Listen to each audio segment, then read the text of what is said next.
Hello everyone. So in class ninth history series, this is the fourth video which deals with the fourth chapter, that is the Mauryan Empire. This is for ICSE students only. So in this Mauryan Empire chapter, we'll study about Chandragupta Maurya, Bindusar and Ashoka. So to know about these peoples clearly, we have to understand some background. इन लोगों के बारे में जानने के लिए, महान राजाओं के बारे में जानने के लिए हमें कुछ बैकग्राउंड के बारे में जानना पड़ेगा जो आपकी बुक में एग्जैक्टली नहीं दिया हुआ है, बट मुझे ऐसा लगता है कि वो बैकग्राउंड जानना ज़रूरी है जिससे कि चैप्टर की अच्छी अंडरस्टैंडिंग आपको हो पाए. Okay, so for that I have pasted some photos over here. Sir, आपने हमेशा से एक सिकंदर का नाम हमेशा सुना होगा, जो जीता वही सिकंदर कहावत भी है. इनका वैसे नाम अलेक्जेंडर द ग्रेट बोलते हैं ग्रीक के लोग. तो अलेक्जेंडर एक ऐसा राजा था जो 22 साल की उम्र से ही जिसने लड़ाई स्टार्ट कर दी थी और वो पूरी दुनिया जीतता हुआ, पूरी दुनिया नहीं एक भाग जीतता हुआ इंडिया की तरफ बढ़ रहा था. तो इंडिया में आते आते पाकिस्तान में तक्षशिला एक जगह है, वहाँ का राजा ने बिना लड़े ही हार मान ली थी. उसके बाद पंजाब एरिया पड़ता है अभी भी. तो उस पंजाब एरिया जो नॉर्थ वेस्ट इंडियन फ्रंटियर कहा करते थे जिसे, वहाँ के राजा थे राजा पुरुषोत्तम, जिन्हें ग्रीक के लोग पोरस कहते हैं. तो पोरस और अलेक्जेंडर के बीच में एक युद्ध हुआ था. इस युद्ध का जो अंत है वो ग्रीक के हिस्टोरियंस ये बोलते हैं कि पोरस हार गए थे और अलेक्जेंडर जीत गए थे. पर अलेक्जेंडर इतने ज़्यादा पोरस को देखकर इतने ज़्यादा प्रभावित हुए थे कि इनका राज्य इनको वापस कर दिया था और खुद ये वापस लौट गए थे. उसके लौटने की काफ़ी सारी वजहें हैं. और जब ये लौट के गए थे तो अपने जनरल्स को छोड़कर गए थे, जिसमें से एक जनरल थे सेल्यूकस. और इंडियन हिस्टोरियंस का ये मानना है कि पोरस और अलेक्जेंडर के बीच में जो लड़ाई हुई थी उसमें पोरस ही विजेता रहे थे. उसका रीज़न ये भी बोलते हैं कि जो राजा लगातार लोगों को मारता हुआ आ रहा था वो इतना तो अच्छा नहीं हो सकता कि इंडिया में आके पोरस को अच्छी लड़ाई देख के पोरस को ज़िंदा छोड़ देगा. तो बेसिकली पोरस जीते थे और अलेक्जेंडर हारे थे. लेकिन खैर, इस पूरी चीज़ से हम इतना समझ में आता है कि एक युद्ध हुआ था और उसके बाद एक जो जनरल थे सिकंदर का, वो इंडिया के ही सब कॉन्टिनेंट में रह गया था जिसका नाम सेल्यूकस था. ठीक, अब बात आती है कि मौर्यन एम्पायर कैसे फैला. ये आपको स्टोरी इस वजह से बताई गई है क्योंकि यहाँ पर इस सेल्यूकस का नाम आएगा, सेल्यूकस की बेटी हेलेन का नाम आए. तो आपको पता होना चाहिए कि सेल्यूकस और हेलेन थे कौन. तो स्टार्ट करते हैं चैप्टर शुरुआत से. So around 4th century BC की बात है, या BC या BCE बोलते हैं. ये जो मौर्यन एम्पायर थी वो चंद्रगुप्त मौर्य द्वारा बनाई गई थी. और इसके पीछे स्टोरी ये कहते हैं कि चाणक्य, जिन्हें कौटिल्य या फिर विष्णुगुप्ता नाम से जाना जाता है, ये एक ब्राह्मण थे. इनकी बेइज्जती करी गई थी नंदा के एम्पायर द्वारा. तो इन्होंने चंद्रगुप्त मौर्य को तैयार करा था और इनकी एक आर्मी बड़ी बनी. जो नंदा थे वो राज करते थे मगध रीजन पे, और मगध पर चंद्रगुप्त मौर्य ने हमला करा था. और इसी हमले के बाद से चंद्रगुप्त मौर्य पहले एम्पायर बने थे मौर्यन एम्पायर के. तो ये तो बात रही चंद्रगुप्त मौर्य राजा कैसे बने, और ये नंदा के जो राजा थे उन्हें हरा के बने थे. तो चंद्रगुप्त मौर्य ने आने वाले टाइम में वक्त चलते चलते इंडियन सब कॉन्टिनेंट के सबसे बड़ा पार्ट यूनिफाइड कर लिया था. यानी अब छोटे छोटे राज्य ने एक बड़ा राज्य कहलाने लगा, और उसका सिर्फ और सिर्फ एक लीडर था कि चंद्रगुप्त मौर्य थे. तो इस तरीके से सारी जो गवर्नमेंट थी वो सेंट्रलाइज्ड हो गई, यानी सेंट्रलाइज्ड पावर थी. इसके बाद चंद्रगुप्त मौर्य के आगे चल के जब इनकी डेथ हो गई थी तो इनकी जो गद्दी थी वो संभाली थी बिंदुसार ने, जो कि इनके बेटे थे. और बिंदुसार ने और ज़्यादा बाउंड्रीज बढ़ाई थी. आगे चल के बिंदुसार के जो बेटे थे अशोका, उन्होंने ये और ज़्यादा एक्सटेंड करी बाउंड्रीज. और ये जो टाइम है अशोका का, उसी को brightest period of the Indian history भी कहा जाता है, क्योंकि उसमें बहुत ज़्यादा प्रॉस्पेरिटी, इकोनॉमिक पावर बहुत ज़्यादा इंडिया की बढ़ गई थी, मौर्यन एम्पायर की बढ़ गई थी. तो इसी वजह से अशोका को अशोका द ग्रेट भी बोला जाता है. फिर एक युद्ध ऐसा हुआ था जिसे कलिंगा का युद्ध कहते हैं, कलिंगा वॉर, जिसमें अशोका ने डेवस्टेशन देख के कि इतने ज़्यादा ह्यूमंस मरे हैं, इस सारी चीज़ों को देख के लड़ाई छोड़ दी थी और ह्यूमन वेलफेयर के लिए अपना जीवन डिवोट कर दिया था। और अपने इसी वक्त में अशोका ने काफ़ी सारे मार्वल्स बनाए थे जो कि आर्ट एंड आर्किटेक्चर में, जैसे कि एडिक्ट्स ऑफ अशोका या फिर सांची स्तूपा, अलग अलग तरीके स्तूपास, और बुद्धिस्ट मोनेस्ट्रीज, ये सब चीज़ें अशोका ने बनवाई थी। ये सब चीज़ें हम आगे डिस्कस करेंगे, बस ये एक ओवरव्यू है चैप्टर का। तो हमें पता कैसे चलता है कि मौर्यन एम्पायर इतना बड़ा था, क्या हुआ था? तो उसके हमारे कुछ लिटरेरी सोर्सेज हैं, यानी लिटरेचर से रिलेटेड। पहला है अर्थशास्त्र। अर्थशास्त्र कौटिल्य यानी चाणक्य ने लिखा था, ये सबसे ज़्यादा इम्पोर्टेंट माना जाता है। तो कौटिल्य को चाणक्य, विष्णुगुप्ता भी कहते हैं, ये आपको ऊपर बताया गया था। ये कौन थे? ये थे एडवाइज़र थे और प्राइम मिनिस्टर थे चंद्रगुप्त मौर्य के। ये जो अर्थशास्त्र है ये संस्कृत में लिखा गया है। और इसमें लिखा क्या है? इसमें लिखा गया है कि पॉलिटिक्स, डिप्लोमेसी, एडमिनिस्ट्रेशन किस तरीके से चलना चाहिए, उसके क्या प्रिंसिपल्स होने चाहिए, और भी काफ़ी सारे पॉलिटिकल टॉपिक्स के बारे में इसमें डिटेल में दिया गया है। ये किताब बहुत ज़्यादा इंपॉर्टेंट मानी जाती है। इसको डिस्कवर करा गया था 1909 में, और इसकी आज की डेट में इंग्लिश ट्रांसलेशन भी अवेलेबल है। इसके अलावा इंडिका भी एक किताब है जो कि ग्रीक हिस्टोरियन मेगास्थेनिस ने लिखी थी। अब ये मेगास्थेनिस कौन थे? मेगास्थेनिस एक ग्रीक एम्बेसडर थे चंद्रगुप्त मौर्य के कोर्ट में, यानी चंद्रगुप्त मौर्य का जो कोर्ट था उसमें एक ग्रीक पर्सन थे, और वो भेजे किसके द्वारा गए थे? सेल्यूकस के। देखिए मैंने आपसे कहा था, ये मैंने आपको जो स्टोरी बताई है वो इसी वजह से बताई है कि सेल्यूकस नाम वापस आएगा। ठीक, तो सेल्यूकस और चंद्रगुप्त मौर्य का क्या रिलेशन है? बात ये आती है, चंद्रगुप्त मौर्य और सेल्यूकस का रिलेशन ये है कि जब पोरस की डेथ हो गई थी तो लगभग सारा पार्ट चंद्रगुप्त मौर्य ने कब्जा लिया था। इन्होंने अपनी एम्पायर बढ़ा ली थी। तो सेल्यूकस को इन्होंने लड़ाई में हराया था। लड़ाई में हराने के बाद सेल्यूकस का 4 राज्य थे, वो सब जो थे वो चंद्रगुप्त मौर्य के एम्पायर में आ गए थे। लेकिन फिर बीच में इनके एक कॉम्प्रोमाइज़ हुआ। कॉम्प्रोमाइज़ के तहत एक तो 4 राज्य मिल चुके थे, और इसके अलावा सेल्यूकस की बेटी जो थी हेलेन, उनकी शादी हुई थी चंद्रगुप्त मौर्य से। ठीक, तो ये एक बैकग्राउंड स्टोरी है। इसी वजह से, रिलेशंस होने की वजह से, इनके एक एम्बेसडर इनके कोर्ट में थे। इसी वजह से मेगास्थेनिस जो थे वो चंद्रगुप्त मौर्य के कोर्ट में मिले नहीं, थे वहाँ पर। इन्होंने एक किताब लिखी जिसका नाम था इंडिका। इंडिका में इन्होंने क्या क्या लिखा? इंडिका में इन्होंने जो भी वहाँ पर देखा था उस कोर्ट में, इंडिया के बारे में, जिस तरीके से इंडिया में रहे थे, उन सब चीज़ों के बारे में लिखा है। ओरिजिनल इंडिका घूम चुकी है, लेकिन उसके कुछ फ्रेगमेंट्स यानी उसकी कुछ जानकारियाँ आज भी सरवाइव करती हैं ग्रीक के बाकी ऑथर्स के लिटरेचर में, जैसे स्ट्रैबो, अरेन, डेरोडस के, ये कुछ हिस्टोरियंस भी हैं इनके में। तो ये थी इनकी स्टोरी। ये चाणक्य का फोटो गिवन है, ये बिंदुसार, और ये अशोका द ग्रेट। अब आती है बात आर्कोलॉजिकल सोर्सेज। एक लिटरेचर सोर्सेज हो गए, अभी आर्कोलॉजिकल सोर्सेज क्या है मौर्यन एम्पायर के बारे में और कहाँ से पता चलता है? तो अशोका के एडिक्ट्स ऑफ अशोका नाम से हैं। एडिक्ट्स ऑफ अशोका का मतलब क्या है? अशोका ने कुछ चीज़ें रिटन में, कहाँ पर? पिलर्स पे, जैसे कि हम कहते हैं पिलर्स एडिक्ट्स, और रॉक एडिक्ट, यानी कि कुछ चीज़ें लिखवाई थी पत्थरों पे। उस पर क्या चीज़ें लिखी हुई थी? उस पर काफ़ी सारा जो एक्सपीरियंस रहा था मौर्यन एम्पायर का, मौर्यन एम्पायर किस तरीके से चलती थी, ये सब चीज़ें उस पर लिखी हुई हैं। और ये एडिक्ट्स कई जगहों पर मिलेंगे पूरे भारतवर्ष में, भारत के आसपास, अफगानिस्तान, काबुल वगैरह, इन सब एरिया में ये एडिक्ट्स आपको मिलेंगे। तो बेसिकली एडिक्ट्स कितने का कलेक्शन था? मोर देन 30 इंस्क्रिप्शंस थे। पिलर पे थे, बोल्डर्स पे थे, केव पे थे, ये सब अशोका एम्पायर द्वारा लिखे गए थे। और ड्यूरिंग हिज रेन, यानी इनके शासन के दौरान, कौन सी साल में? 268 BC से 232 BC के बीच में ये सब लिखे गए थे। तो ये क्यों लिखे गए थे? कलिंगा की वॉर हुई थी, बहुत डेवस्टेशन हुआ, इसी वजह से ये ब्रिघोष यानी कि वॉर ड्रम, ये हमेशा के लिए शांत हो गया। इसका मतलब क्या हुआ कि हमेशा के लिए लड़ाई जो थी अशोका ने छोड़ दी, और क्या चीज़ स्टार्ट हो गई? धर्मघोष। धर्मघोष का मतलब क्या हुआ? नॉन वायलेंस और यूनिवर्सल पीस के रास्ते पे अशोका चल पड़े।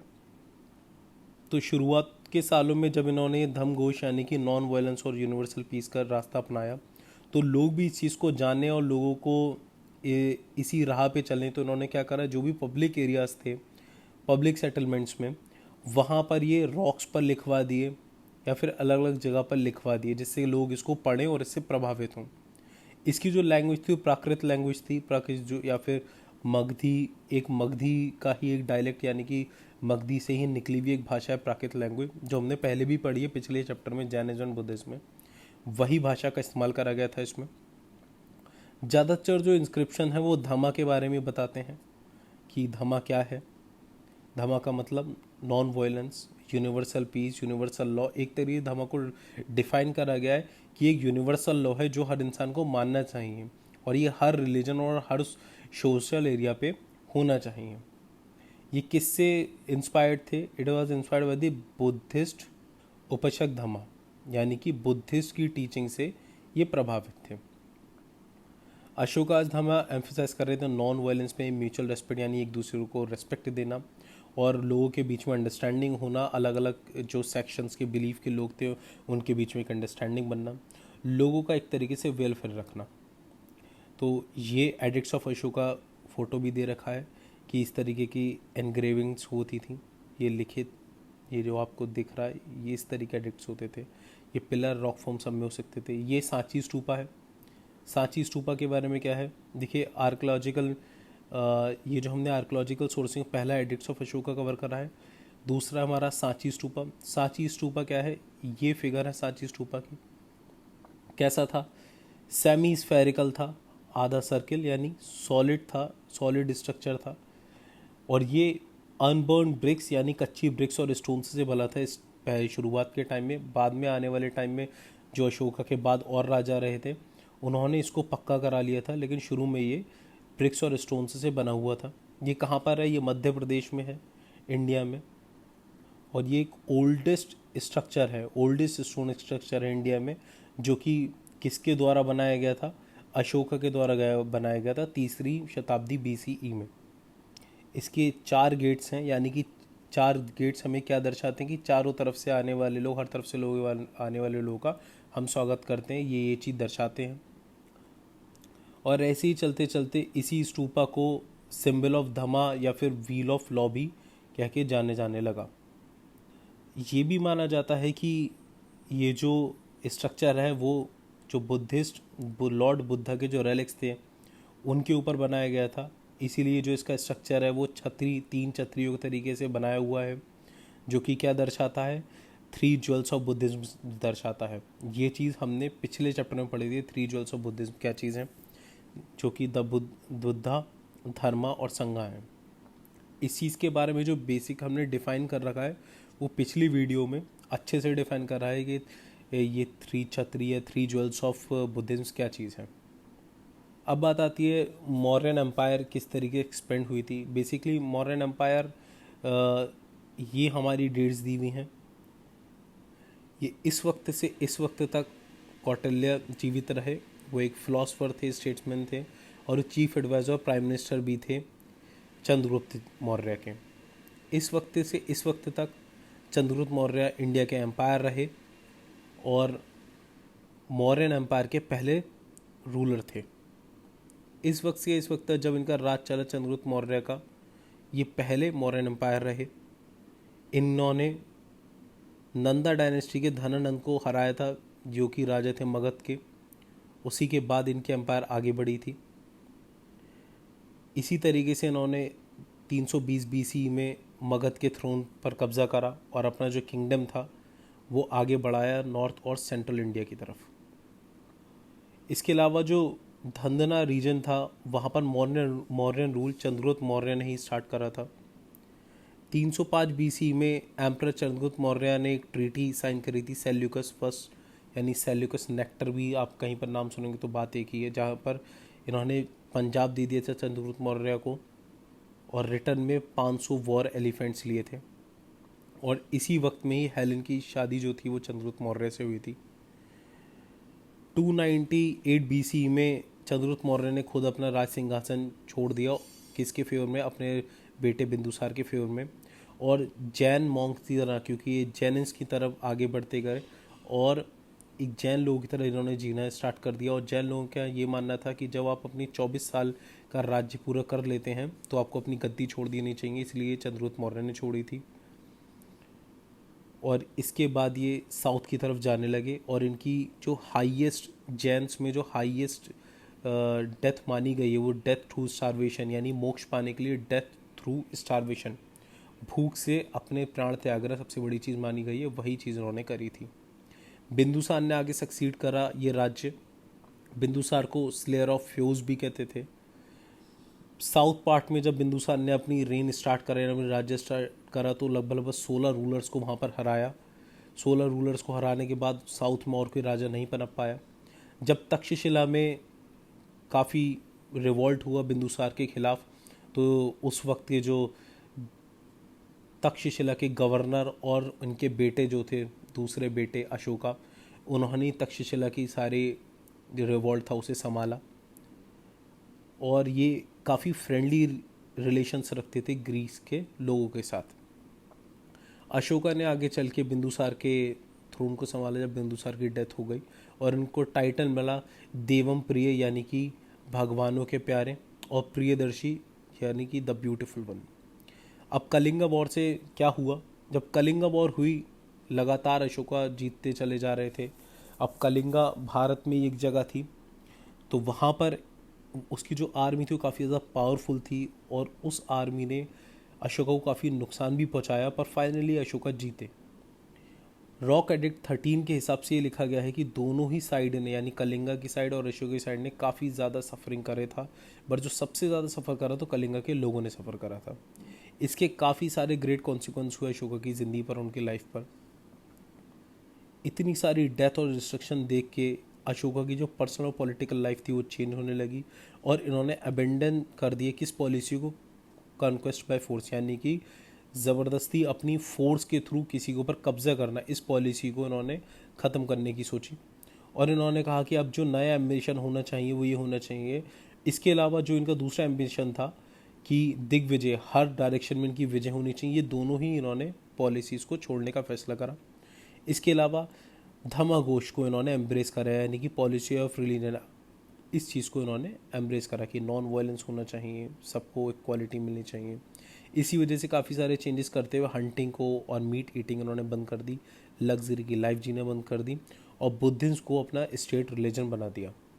जो प्रिजनर्स ऑफ वॉर थे उन्हें एग्रीकल्चर वर्कर की तरह यूज़ करा, जिसकी वजह से प्रोडक्शन इंक्रीज़ हुआ एग्रीकल्चर का, इकोनॉमिक प्रॉस्पेरिटी भी इस वजह से आई। इन सब चीज़ों की वजह से जो डिक्लाइन हुआ मिलिट्री में लोगों की अपॉइंटमेंट करना और उसकी एफिशिएंसी जो थी वो कम होने लगी। जो अशोका की एक्सटेंट थी, यानी जो अशोका का एम्पायर था, वो लगभग ये पूरा जो मैप दिया हुआ है, इस पूरे एरिया में अशोका का एक्सटेंट था। और ये जो आपको निशान दिख रहे हैं ट्रायंगल बॉक्सेस, ये एडिक्ट्स बताते हैं कि कहाँ कहाँ पर कौन कौन से एडिक्ट्स हैं। After the victory at Kalinga, Ashoka's empire extended from Hindu Kush in the northwest to river Penir in the south. It also included some part of Nepal in the north and Kabul, Herat and Kandahar province outside the present India boundary. यानी India के अलावा नेपाल, काबुल, हेरत, कांधार, ये सब area भी अशोका के under में ही आता था। अशोका का जो मौर्यन एडमिनिस्ट्रेशन था वो उस टाइम किस तरीके से चला करता था? मौर्यन एडमिनिस्ट्रेशन एक पैन इंडिया, यानी पूरे इंडिया में चला करता था। Seleucus whom Chandragupta defeated in war had handed him 4 province of Kabul, Kandahar, Herat and Baluchistan. तो सेल्यूकस जब हारे थे तो उन्होंने चंद्रगुप्त को ये 4 स्टेट दे दी थी, प्रोविंस यानी स्टेट, और ये आखिरी तक मौर्यन एम्पायर के अंडर में ही रही। बिंदुसार के रूल के वक्त अशोका तक्षशिला पहुंचे थे, वहाँ पर उनका रिवॉल्ट उन्होंने ख़त्म कर दिया जो आपको बताया था ऊपर, और साउथ में फिर कोई और किंग नहीं रह पाया था। छोटी छोटी स्टेट्स जो थी वो ख़त्म हो गई थी, एक बड़ी स्टेट थी। अब ट्रेड लिंक्स बढ़ गए थे फॉरेन कंट्रीज़ के साथ। इंडिया बहुत ज़्यादा स्ट्रांग हो गया था, और फॉरेन एग्रेशन को, यानी बाहर की अगर कोई फोर्सेज आती तो उनको झेलने लायक, उनका जवाब देने लायक बन चुका था। कलिंगा वॉर के बाद वॉर्स का एंड करा, ज़्यादा टेंशन थी किस तरफ सोशल एंड इकोनॉमिक लाइफ के ऊपर लोगों की, और ऑल राउंड प्रॉस्पेरिटी के ऊपर। एडमिनिस्ट्रेशन जो था वो किस तरीके चला करता था उस वक्त? चंद्रगुप्त के जो गाइड करते थे वो चाणक्य गाइड करते थे, और उन्होंने एक एलाबोरेट सिस्टम डेवलप करा था जो कि अर्थशास्त्र में अच्छी तरह से डिस्क्राइब्ड है, जो ऊपर आपको बताया था कि अर्थशास्त्र एक किताब थी। बिंदुसार ने वही सिस्टम यूज़ करा था, अशोका ने भी वही सिस्टम यूज़ करा था, बस कुछ चेंजेस लेकर आए थे कलिंगा की वॉर के बाद। तो इस डिवीज़न में दो डिवीज़न हुआ करते थे, एक सिविल एडमिनिस्ट्रेशन और एक मिलिट्री एडमिनिस्ट्रेशन। सिविल एडमिनिस्ट्रेशन में आती थी कि सेंट्रल गवर्नमेंट एक रहेगी, उसमें कुछ ऑफिसर्स रहेंगे अलग अलग रैंक के। किंग सबसे सुप्रीम माना जाएगा। थ्रोन हेरिडिटी यानी राजा का बेटा ही राजा बनेगा, और किंग जो है एक सुपीरियर जज माना जाएगा। अशोका ने कुछ चेंजेस भी करे थे। उसमें अशोका ने क्या करा था, अपॉइंट करे थे गवर्नर्स जिन्हें महामात्रास कहा गया था। वो किस वजह से थे, जिससे कि जितने भी अशोका का जो इम्पोर्टेंट मैटर्स थे उनको देख पाएँ या फिर प्रोविंस की देखभाल कर पाएँ। King assisted by council of minister. King को कौन असिस्ट करता था, काउंसिल ऑफ मिनिस्टर, जिन्हें मंत्री परिषद भी कहते थे, जिसका हेड होता था prime minister. Council of minister में कौन कौन थे, पुजारी थे जिन्हें पुरोहित, सेनापति यानी कि सेना को चलाने वाले, डिफेंस के बारे में बताने वाले, सन्निधाता यानी ट्रेजर के जो हेड थे, जो संपत्ति थी पूरे इनकी एम्पायर की उसके जो हेड थे, समाहत्रा यानी कि जो टैक्स में एक्सपर्ट थे, टैक्स किस चीज़ पे कैसे लेना चाहिए, ये सब इंक्लूड थे। इसके अलावा बाकी काफ़ी सारे अलग अलग मिनिस्टर्स भी थे जो बाकी अलग अलग मैटर्स में बोलते थे।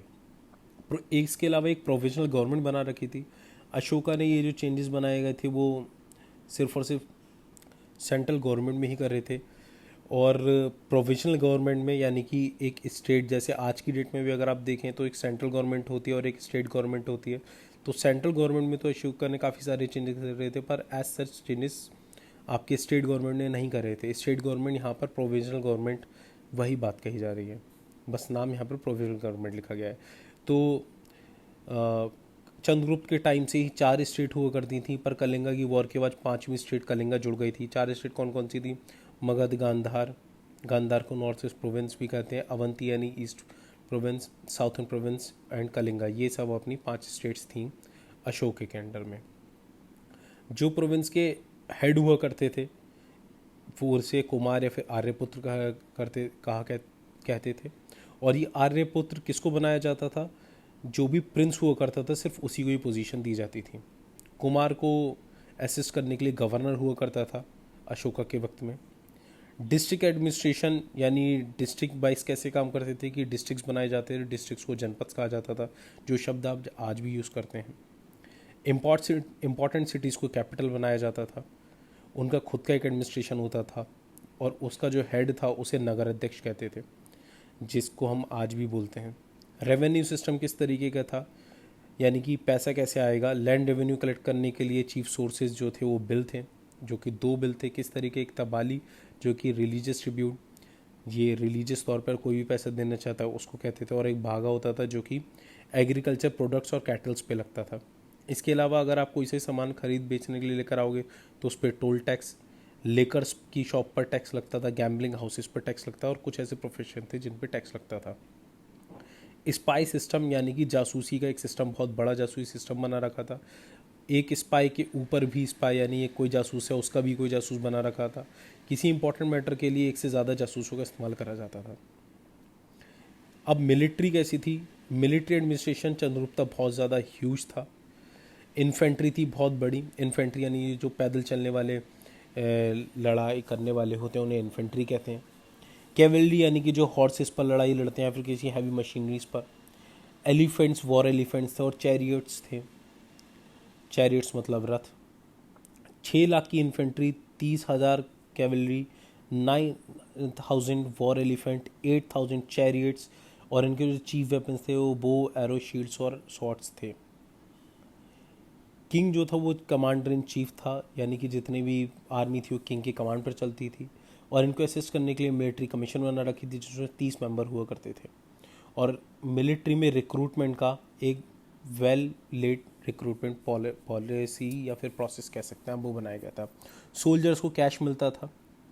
इसके अलावा जो किले थे, फोर्ट थे, उनको एक स्ट्रैटेजिक प्लेस यानी एक ऐसी प्लेसेस बनाया जाता था जहाँ पर सिक्योरिटी और सेफ्टी सबसे ज़्यादा रहे एम्पायर की। अशोकास धम्मा का क्या मतलब है, कलिंगा की वॉर के बाद बुद्धिज्म एम्ब्रेस करा, और अशोका ने कहा कि धम्मा का मतलब ये नहीं है कि कोई रिलीजियस सिस्टम है, बल्कि एक ये मॉरल लॉ है जो सबको मानना चाहिए, एक जीवन जीने का तरीका है, एक एथिकल ऑर्डर है जो हर इंसान के लिए है और हर रिलीजन में ये सब चीज़ें दी हुई हैं, बस उसे हमें मानने की ज़रूरत है। ये अशोका ने एक्सप्लेन करा था। प्रिंसिपल्स क्या क्या थे धम्मा के, कि अपने बड़ों को और बच्चों को, बड़ों की रिस्पेक्ट करो, बच्चों को प्यार करो, अहिंसा यानी नॉन वायलेंस पे चलो, अच्छे कर्म करो जिससे अच्छा आपको आगे चल के एक अच्छा जन्म मिले, सारे ही रिलीजन्स की रिस्पेक्ट करो और कोई से भी ऐसे रिचुअल्स जो कि ख़राब हैं सोसाइटी सबसे, उसे डिसअप्रूव कर दो। तो धम्मा का जो असर था वो किस तरीके से हुआ कि रिलीजियस यूनिटी बढ़ने लगी, मॉरल वैल्यूज़ में सुधार आया, क्राइम्स जो थे वो कम होने लगे, पब्लिक जो थी, पब्लिक का वेलफेयर यानी उनकी इकोनॉमिकली स्ट्रेंथन होने लगे। तो ये सब चीज़ें, इसका इम्पेक्ट हुआ। तो यही चैप्टर था, एक छोटा चैप्टर था लेकिन काफ़ी इंटरेस्टिंग चैप्टर है। तो यहाँ पर आपका ये चैप्टर ख़त्म होता है। As soon as possible will come with the another video of your history class 9। Thank you.